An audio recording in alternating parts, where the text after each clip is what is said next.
The mess hall fell silent the moment General Riker's voice thundered across the room. He was known for his temper, the kind that could break a man without a word. But this time, his anger had found the wrong target. Lieutenant Harper stood at attention, tray in hand, her calm composure unbroken despite the insults hurled at her. She had arrived only 2 days ago, a quiet, unreadable figure in standard fatigues with no visible rank displayed. To everyone else, she looked like a new logistics officer. To those who truly knew, her name was never spoken aloud, because it belonged to someone from a file marked classified. "You think you can walk in here like you own the place?" The general barked, stepping closer. She said nothing, eyes steady, unflinching. The silence stretched. Soldiers pretended to eat, but every eye was on them. Riker's patience snapped. He grabbed a fistful of her hair, jerking her head back. A gasp swept the room. Metal trays clattered to the floor. But Harper didn't react the way anyone expected. Her hand shot up with lightning speed, precise, controlled. In one motion, she twisted his wrist, spun under his arm, and forced the general face first against the steel table. His arm bent behind him, his entire body locked in an impossible angle. It happened so fast most didn't even register what they'd seen. The general's growl turned into a sharp gasp of pain. "Let go of me," he barked, but his voice wavered. Harper leaned in close, her tone calm but cold. "With all due respect, sir, never put your hands on a soldier again." Then she released him. The general stumbled backward, eyes wide, humiliated, but before he could shout another order, the door burst open. 3 MPs rushed in, followed by a colonel carrying a folder with a red seal. The colonel's face was pale. He scanned the room, then fixed his gaze on Harper. "Ma'am," he said, voice trembling with respect. "We didn't know you were here. The Pentagon's been trying to reach you for hours." The word ma'am hit like an explosion. The general froze. Soldiers exchanged confused glances. Harper calmly straightened her uniform, brushed her hair from her face, and turned toward the colonel. "Tell them I'm on my way," she said. The colonel saluted sharply. "Yes, Commander." The room went dead silent. Even the general looked as though he'd seen a ghost. As Harper walked out, boots echoing on the tile, whispers followed her. "Commander, SEAL Commander Harper, the one rumored to have led the classified, Specter, operation that no one was supposed to talk about." The general stood frozen, hands still trembling.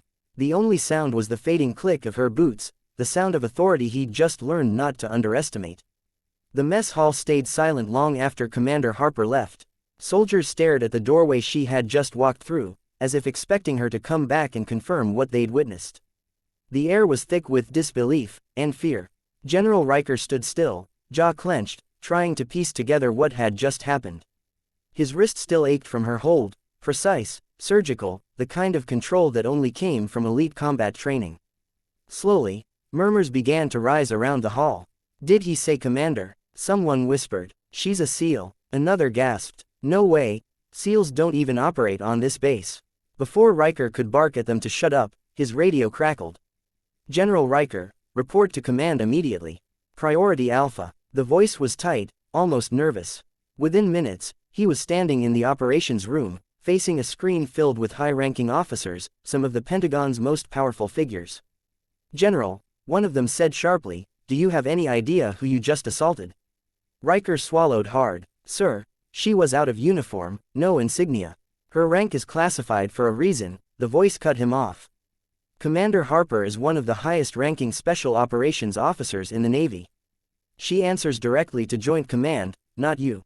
Riker's face turned pale. He felt the weight of every watching eye in the room. Another officer stepped forward, voice low. "She's the one who led Operation Specter. Saved 2 teams behind enemy lines when command thought they were lost. You just grabbed that officer by the hair in front of 200 witnesses." The silence that followed was suffocating. Meanwhile, in the hallway outside, whispers spread like wildfire. By the time Harper reached the command wing, every soldier she passed straightened at attention.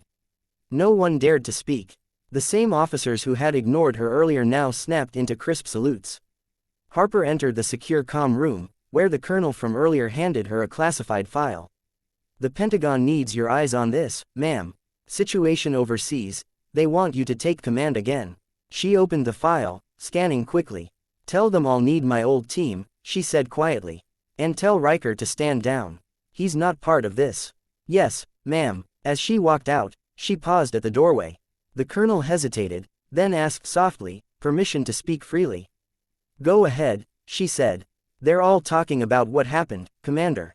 The general's pride won't survive this." Harper gave a faint, unreadable smile. "Then maybe next time, he'll learn that respect isn't demanded, it's earned."